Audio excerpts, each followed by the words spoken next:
I have to tell you about my trip to Boston this past weekend. We took a long 4-day weekend and headed out to Boston. My first trip there, the highlight was Fenway Park, and I added to my list of Major League ballparks. I've only been to 11. I'm not on a trek to do that. I do have a friend I think that's been to I think every one, but I'm not doing that yet. Maybe in retirement, I don't know. But this is, I think, my 11th park. And I had always wanted to go to Fenway, and we made it, and we took a tour the day before the game, so no one was there. It wasn't a ball game, and it was really cool to see the place empty and to make a big circle around it and to sit on top of the Green Monster. That was nice. And then we actually toured the city as well. Friday was a game. We toured the city a little bit on Friday and then on Saturday as well, and all the history, and we got out on the water and made the trek through town. The streets are very narrow. Of course, there's nowhere to go. You got the buildings and you can't expand the streets. But all the history and the statues and the cemeteries and the people and the buildings and the churches and everything was a fabulous, fabulous trip. Boston is so much cleaner than Manhattan. I've probably been in New York City in the last 7-8 years, probably 7 or 8 times.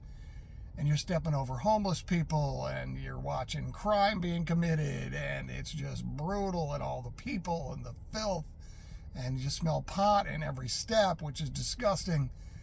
Boston was nothing like that at all. It was very refreshing, very clean city. So we go Friday night to watch Red Sox Yankees.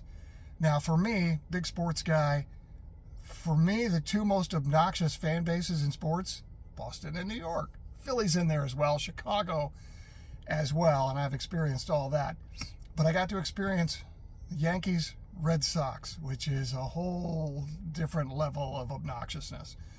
We had 4 kids sitting behind us who all sounded like Bill Burr, the comedian, calling everybody names. We had a 12-year-old girl sitting next to me. She had to listen to the F word for 3 hours. Fights almost happening here and then over here, and I had the Kardashians in front of me taking a picture every 3 seconds with their duck lips. It was quite the scene. It was obnoxious, of course, exactly what I expected. And we almost saw Boston get no hit. I think they finally got a hit in the 6th or the 7th inning. But it was an interesting experience, and I'm glad I finally got to Fenway.